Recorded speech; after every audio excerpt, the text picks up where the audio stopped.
Assalamualaikum warahmatullahi wabarakatuh. Bismillah, alhamdulillah, wassalatu wassalamu ala asyrafir rasulillah sayyidina Muhammad wa ala alihi wa sahbihi wa man tabi'ahu ila yaumil qiyamah ba'd. Yassir wa la tu'assir bi tamim bi khair.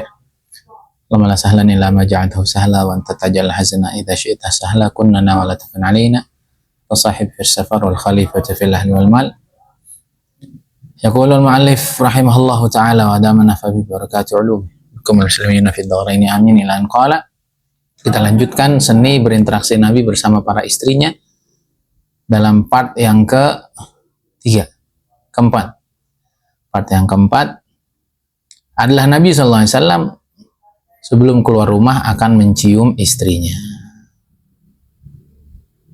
Ini kalau orang belum nikah begini niat dilakuin, kalau udah nikah beda cerita. Nah, itu pentingnya kita baca sejarah Nabi agar sunnah-sunnah ini kita amalkan. Saya dari dulu makanya agak kurang sepakat gitu. Di dalam sunnah ada kejayaan, isinya apa? Pakai jenggot, isinya pakai sorban, isinya pakai gamis, pakai celana cingkrang. Kaya-kaya hanya itu gitu. Di dalam kebiasaan orang-orang yang mementingkan fashion Nabi. Itu penting, tapi jangan dibatasi gitu. Nah, ini yang begini-begini jarang dibahas, yang begini-begini jarang dianggap sebagai sunnah yang penting untuk diamalkan. Padahal ini adalah sesuatu yang sangat mendasar dalam rumah tangga. Sering banget jenggotnya panjang, jidatnya tersisa tanda-tanda sujud, tapi dikeluhkan sama istrinya. Nah, kita mau belajar nih dari yang paling dasar sunnah Nabi SAW. Dalam kesehariannya beliau begitu baik, begitu mesra kepada istri-istrinya. Udahnya satu dikeluhkan kawin lagi, gimana? Bininya nggak sepaneng gitu. Bininya nggak stres.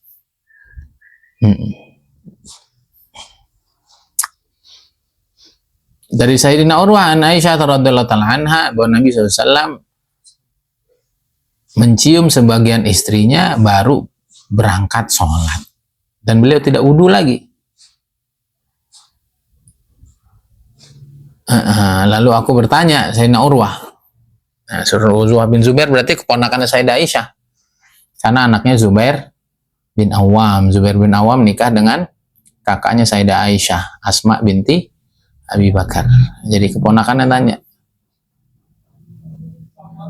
siapa tuh sebagian istrinya? Kayaknya tante ya, kayaknya tante Aisyah ya. Padohikat, beliau ketawa. Itu kan tadi Nabi kalau mau sholat mencium sebagian istrinya. Sebagian siapa tuh? Siapa lagi kalau bukan tante-tante ya? Padohikat. Jadi kalau ada cerita-cerita yang agak sedikit romantis, sebaiknya disamarkan pelakunya. Ini nyium istri baru sholat nggak wudhu. Nah, ini sama madhab Syafi'i ditakwili. Nah, itu mencium dengan adanya hail. Mencium dengan adanya hail, paham nggak? Sumpama ya kayak orang madhab Syafi'i lah. Saya kalau nyium istri mau sholat mananya? Yang ada mukenanya gitu. Kata madhab Syafi'i. Ini kata madhab selain madhab Syafi'i yang mengatakan menyentuh istri tidak membatalkan asal tidak syahwat.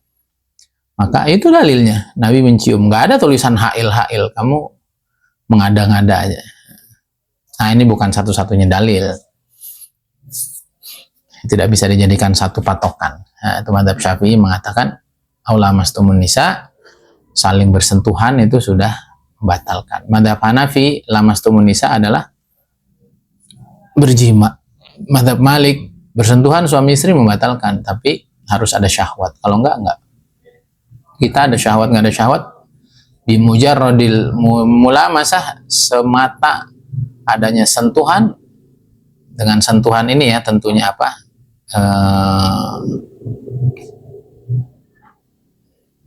Sentuhan kulit yang tanpa ada hail, maka itu membatalkan. Baik ada syahwat maupun tidak. Baik, itu pembahasan fikih. Kita bahas tentang muasyarah Nabi SAW. Bagaimana beliau ingin meninggalkan istrinya, diberikan dulu sentuhan-sentuhan mesra agar istrinya nyaman ketika ditinggalkan. Dan Nabi SAW juga meninggalkan kesan yang baik sebelum keluar rumah. Bahkan ketika Nabi SAW juga berpuasa, maka beliau mencium istri-istrinya.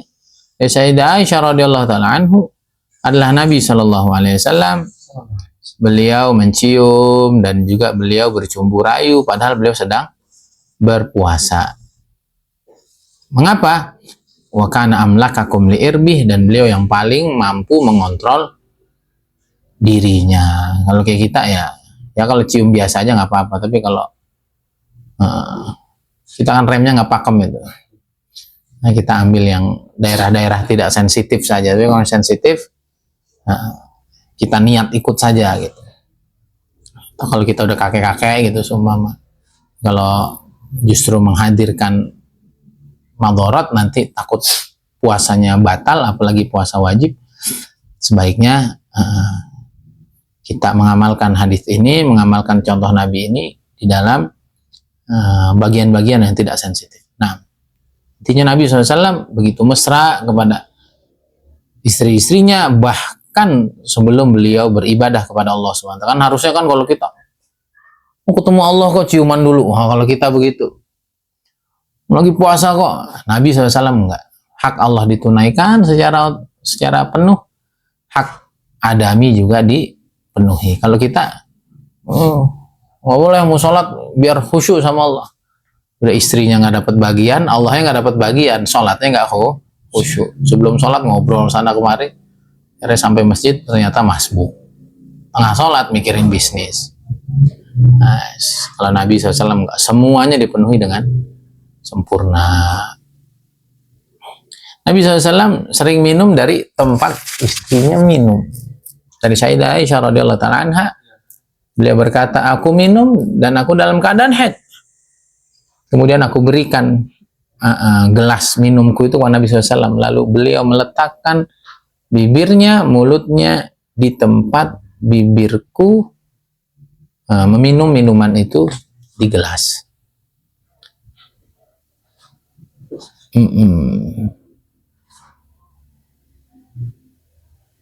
Sementara aku waktu itu sedang haid.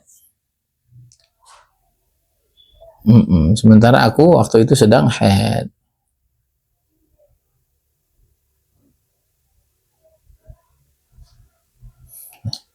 Nah, nanti kalau sudah nikah tahu, kalau lagi haid itu kadang-kadang suami itu malas deket-deket. Ya kan lampu merah gitu. Bahkan dulu sebelum zaman Islam, ya wanita haid itu tinggalnya nggak boleh serumah, dipisahin, dianggap menjijikkan, dianggap kotor. Bahkan di adatnya Yahudi Nasrani ya kalau saya nggak salah, itu mereka ditinggalkan di kandang-kandang hewan mereka gitu, karena dianggap kotor dan lain sebagainya.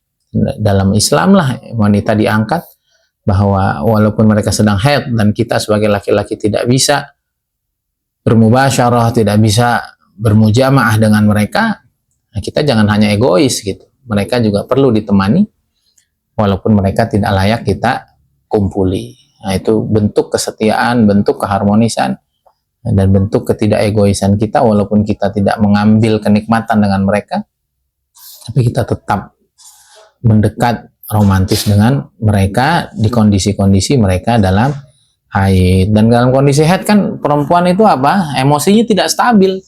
Maka kalau mereka didampingi oleh suaminya, tidur bareng suaminya itu akan lebih menenteramkan jiwa mereka, dan itu yang dilakukan oleh Rasulullah SAW.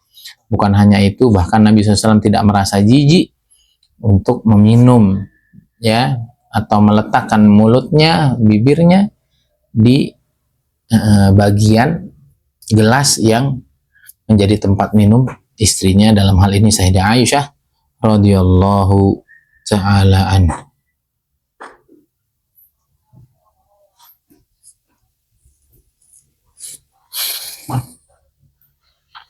Dalam riwayat lain, Nabi SAW meletakkan bibirnya di tempat aku minum, kata Sayyidah Aisyah. Dan beliau minum bekas atau sisa minumku, sementara aku waktu itu sedang haid.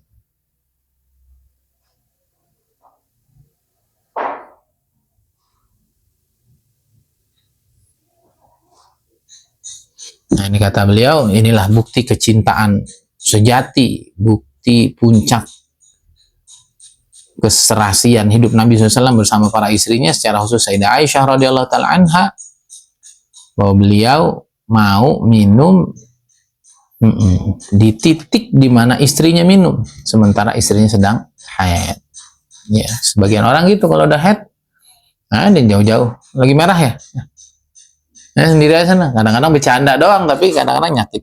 Ini Nabi SAW nggak haid, Nabi dekat. Bahkan bukan hanya dekat, tapi keromantisannya tidak berkurang. Nabi SAW minum dari sisi di mana Sayyidah Aisyah radhiyallahu ta'ala anha minum dari titik tersebut. Dan perempuan ini begini-begini diperhatiin. Kalau kita kan biasa aja kan. Ya kalau perempuan tuh romantis banget. Dia ngambil pas. Ini kan yang ngerekam Sayyidah Aisyah. Artinya beliau sangat terkesan gitu. Berarti suami saya itu sayang betul sama saya. Saat haid dia tidak menjauh, bahkan tetap dekat. Bahkan bukan lagi dekat, semakin dekat dan semakin romantis. Sampai gelas yang saya pakai dipakai, bukan gelasnya. Di mana saya meletakkan bibir, di situ dia meletakkan bibir. Waduh. Dan dia nggak sungkan-sungkan untuk menghabiskan sisa minumku makanan. Masya Allah. Adalah Nabi SAW bersiwak dengan siwak istrinya. Nah, kalau kita kan jijik nih. Atau kalau kita emang agak jorok gitu kan. Kadang-kadang istri kita kalau kita mau pakai sikat giginya, dia marah deh. Karena bukan romantis tapi jorok gitu. Kalau Nabi SAW memang sisi romantisme gitu. Jadi beda kesannya. Di Sayyidah Aisyah radhiyallahu anha beliau berkata, sungguhnya di antara kenikmatan yang Allah berikan kepadaku, kata Sayyidah Aisyah, bahwa Nabi SAW wafat di kamarku dan di hari giliran bersamaku, dan Allah mengumpulkan antara liurku dengan liurnya saat beliau hendak wafat. Bagaimana ceritanya? Abdurrahman, adikku atau saudaraku, Abdurrahman bin Abu Bakar, datang ke rumahku dan dia membawa siwak.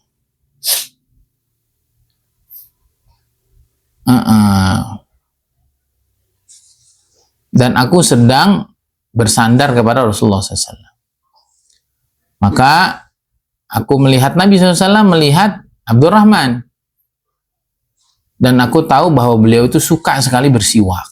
Maka aku ambilkan siwak itu untuk beliau. Aku tawari kepada Nabi SAW, aku tawarkan, maukah aku ambilkan siwak itu? Maka beliau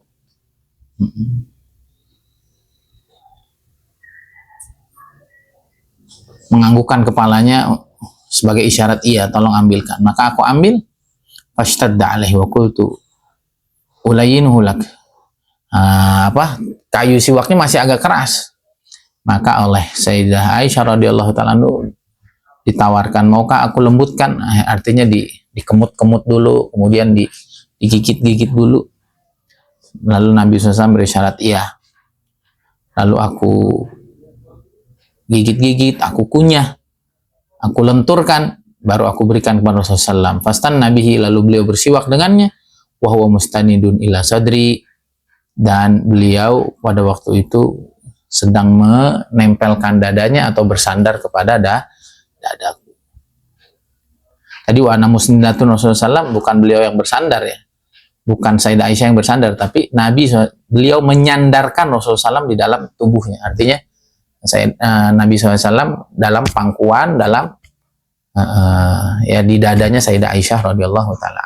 Sehingga tadi sambil beliau bersandar pada Sayyidah Aisyah, kemudian bersiwak, dan sebelum bersiwak itu, siwak itu sudah dilembutkan, sudah dikunyah-kunyah, sudah dilenturkan dengan mulut yang mulia Sayyidah Aisyah radhiyallahu taala anha.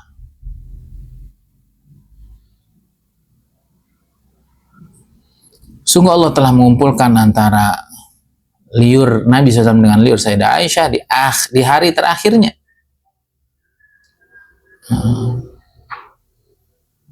Kemuliaan apa lagi yang lebih hebat dari kemuliaan yang dapat oleh Sayyidah Aisyah radhiyallahu taala anha? Tapi itu tadi, kalau ajaran itu sesat, maka istri sedekat ini, sehebat ini, yang dianggap sebagai istri yang berkhianat kepada Rasulullah SAW, yaitu orang-orang Syiah waliyadzubillah. Padahal tidak ada yang lebih dicintai melebihi Sayyidah Aisyah, kemudian juga Sayyidina Hafsah, Kenapa tokoh-tokoh ini perlu dibunuh karakternya? Karena kalau sudah dibunuh karakter orang-orang terdekat Nabi SAW, akhirnya nanti riwayat-riwayatnya tidak dipercaya. Riwayatnya tidak dipercaya, maka ajaran agama yang disampaikan oleh beliau-beliau, maka semuanya akan tertolak. Jadi tidak ada ajaran agama manapun, ajaran kebaikan manapun yang menanamkan benci, kebencian dan dendam. Semua kebencian, dendam, keburukan itu yang nanamin syaitan. Apapun atas namanya. Maka kita jangan pernah ya. Karena yang menanamkan kebencian, dendam, kesumat itu ya hanya iblis. Agama apapun, apalagi Islam, tidak pernah mengingat-ingat keburukan, apalagi dendam kepada keburukan seseorang yang belum tentu hal itu. Warubbama nama ala fakhidhiha, dan seringkali Nabi juga tidur di pangkuan Sayyidah Aisyah radhiyallahu ta'ala anha. Hampir jarang kita praktekkan, jujur aja, hampir jarang. Terus kalau dipraktekin, istri gelayut-gelayut, istri kadang agak apa namanya, agak manja-manja, kita tuh agak geleh gimana. Ya, makanya kita baca ini biar kita amalin gitu. Bahwa kayaknya kan bagi orang belum nikah nih, yang fotografer kita nih, video taker kita belum nikah, kayak begini tuh ngapain sih gini-gini ceritain. Oh, ntar kalau udah nikah baru tahu. Romantis tuh harus hampir hilang. Ngobrol romantis, ngobrol hampir hilang. Yang laki mah udah pokoknya to the point, laki mah udah gitu aja. Apalagi udah to the point, nggak bikin tuntas, wah itu yang bikin orang cerai tuh. Udah romantisnya nggak ada, memenuhi hasratnya nggak ada, duitnya kurang, sampai rumah ngomel, tawan selingkuh, habis. Lihat betapa jauh kehidupan kita sebagai muslim dengan kehidupan junjungan kita Nabi besar Muhammad SAW. Maka ini penting kita tahu, penting kita baca. Sesuatu yang mungkin biasa bagi anak muda, tapi ini tidak biasa bagi pasutri, apalagi pasangan-pasangan yang sudah lama, bukan pengantin baru, pengantin bari ya kata orang Sunda, bukan pengantin baru tapi pengantin bau. Ini sunnah-sunnah seperti ini harus kita jalani. Seringkali Nabi SAW tidur di atas pangkuannya, di atas pahanya Sayyidah Aisyah radhiyallahu ta'ala anha.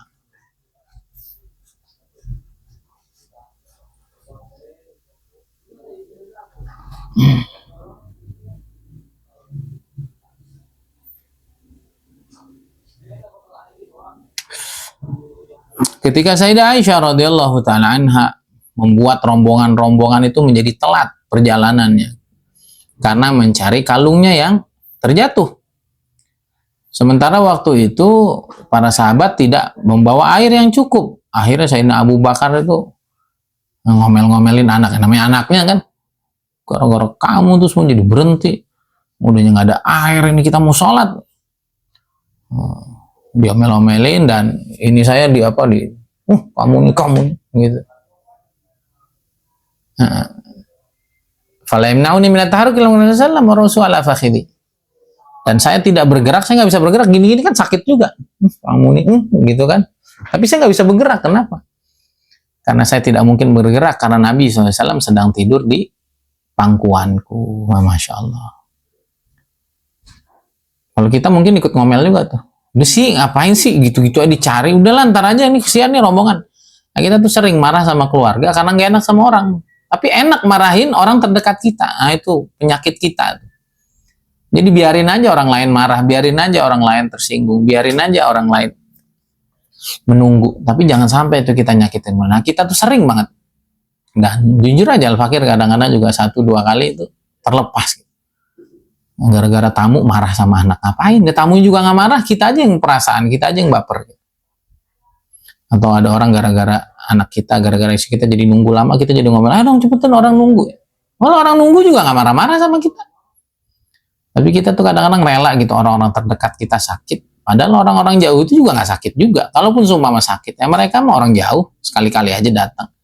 Tapi kan mereka yang udah nemenin kita, udah baik. Nah ini pelajaran dari Nabi SAW. Walaupun semua harus nunggu, semua harus repot. Nah, itu tadi ya kan, sampai Sayyidina Abu Bakar ayahnya juga terganggu. Nabi SAW nggak terganggu, nyantai aja. Bagi Nabi SAW bagaimana istrinya nyaman. Nah ini pelajaran. Ya beneran, kadang-kadang saya juga kalau kelepas tuh kadang-kadang nyesel, ngapain sih? Orang lain juga nggak marah. Ini kan gini, yang paling dijaga kan perasaan Nabi kan. Orang Nabi juga nggak marah, masih santai. Sahabat-sahabat juga mungkin ya hanya gusar-gusar, tapi juga nggak berani nyalain Sayyidina Abu Bakar. Tapi ujungnya anaknya di toel-toel gitu kan.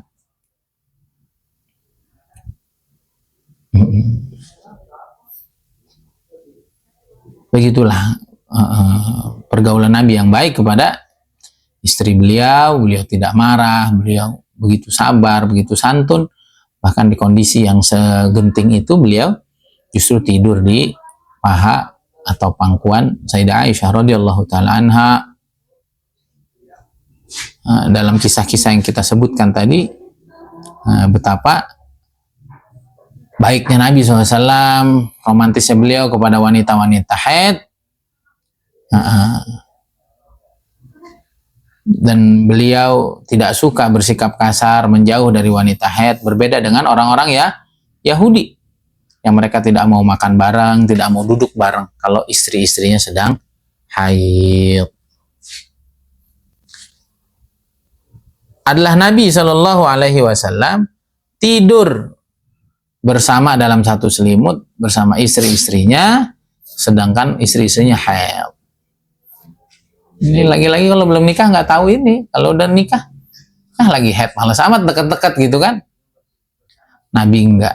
Jadi bukan tentang kepentingannya, tapi tentang kenyamanan pasangan. Memang dirinya tuh sudah hilang. Nabi tuh yang ada tentang gimana nyenengin Allah. Di antara cara nyenengin Allah adalah menyenangkan orang-orang terdekat di dalam kehidupannya. Tadi saya mikir di jalan, kita ini masih jauh banget. Masih jauh banget. Yang penting dalam hidup ini diri kita, sadar apa nggak sadar.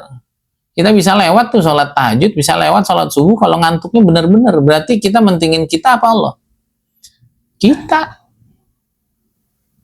Jadi kalau ada peluang duit, kira-kira yang ngisi kajian ya pagi, 1,5 juta bangun nggak bangun. Itu tandanya memang kita ini mentingin diri gitu. Belum mentingin Allah. Nah, termasuk tadi itu kita dengan pasangan, kita dengan orang lain, kita tuh sering nunda janji, mundurin janji, sering tidak tepat janji. Kita sering kalau udah ngantuk, udahlah. Gitu. Janji kita sama orang bisa kita gagalkan. Kenapa? Karena bagi kita tuh ntar saya sakit lagi.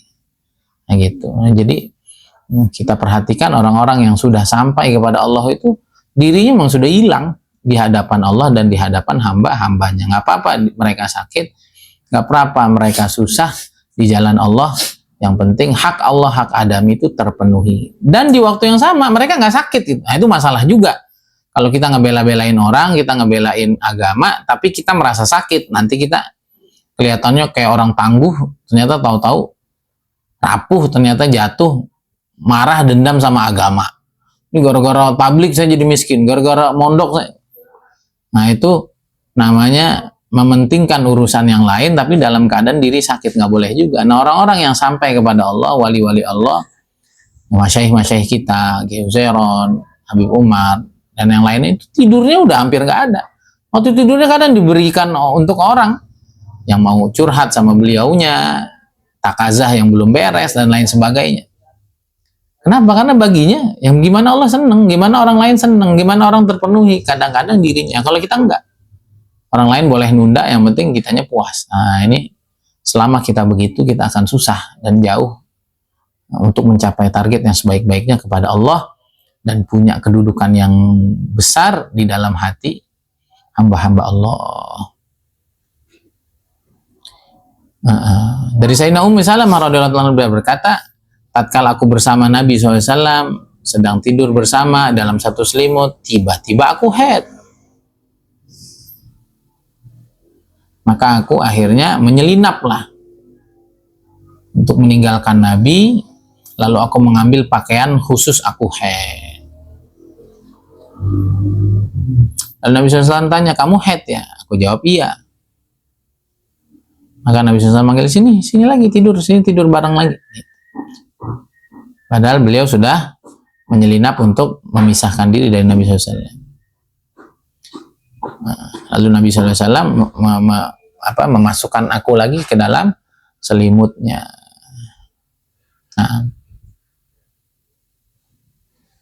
Nah, ini juga dalil bahwa boleh dalam Islam itu tidur bareng bersama wanita yang haid, istri yang sedang haid. Adapun ayat tentang fa'tazilun nisa'a fil mahid, jauhkanlah dirimu dari istri-istri yang sedang haid, maksudnya jauhkan diri dari berjima mengumpuli mereka. Nah, ini bukan hanya Sayyidatina Ummu Salamah, dari Sayyidina Maimunah begitu juga. Lalu Nabi SAW beliau berkata, Rasulullah pernah tidur bersamaku dan aku sedang haid. Dan aku tidur di dalam satu selimut. Sebagian suami-suami hari ini kalau istrinya haid, maka mereka nggak mau tidur bareng. Nah, perilaku ini tidak tepat, tidak sesuai dengan petunjuk Nabi Shallallahu Alaihi Wasallam. Dan ini membahayakan kondisi istri. Kenapa? Karena istri ini ketika haid tadi tuh kondisi psikologinya tidak stabil.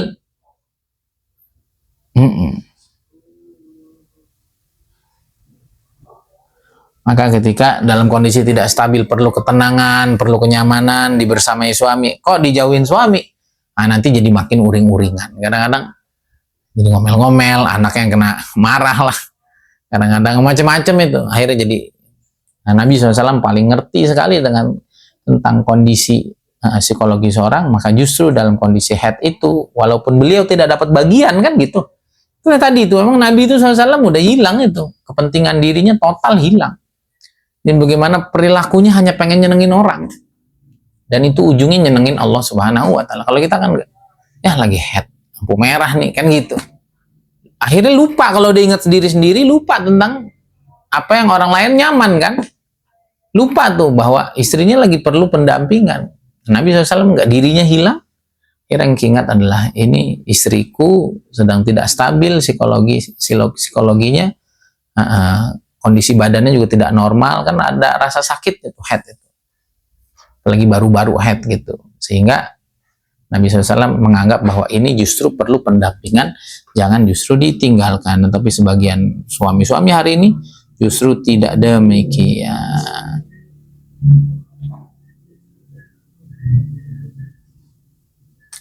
Terakhir, Nabi SAW seringkali mandi bersama istri-istrinya dalam satu tempat mandi. Ya kalau kayak kita sekarang mungkin bathtub ya. Ya minimal mandi bareng lah. Sama nih kalau pemuda begitu-gitu mantep. Udah nikah lain. Biasa aja dan males gitu. Ya Allah. Jadi yang bikin enak-enak dulu tuh ya karena haram. Yang bikin enak-enak itu karena ada setannya gitu. Atau baru-baru nikah gitu. Kalau udah tua ini udah apa ya? Nah, Nabi SAW bukan karena nafsu, bukan karena semangat, tapi Nabi SAW melakukan semuanya adalah demi membuat Allah ridha, menyamankan pasangan. Sebagaimana ucapan Sayyidah Aisyah radhiyallahu anha, aku pernah mandi bersama Rasulullah SAW di dalam satu bejana, ya satu kolam gitu bareng. Ya, yubadiruni wa ubadiru hatta yaqul da'li wa aqul ana da'li. Yasbiquni li akhdhil ma'na. Sampai nanti mau menciduknya itu berebutan gitu. Sehingga Nabi bilang, "Saya duluan dong." "Enggak, aku duluan." gitu. Ya, demi masing-masing mau saling nyiramin itu. Saya yang nyiramin, enggak, saya juga. Ya, ada keromantisan gitu. Ya, kalau begini dilakuin sama orang pacaran hari ini. Dan nikah digamparin. Punya pasangan waliyadzubillah. Dari Sayyidina Abdullah bin Abbas radhiyallahu Nabi SAW dan Sayyidatina Maimunah pernah mandi di dalam satu bejana yang satu. Dari Sayyidatina Ummi Salamah radhiyallahu aku pernah mandi sama Nabi SAW di satu wadah mandi junub bersama. Beginilah Rasulullah menyikapi sebaik-baiknya kepada istri-istri beliau di zaman kita sekarang ini.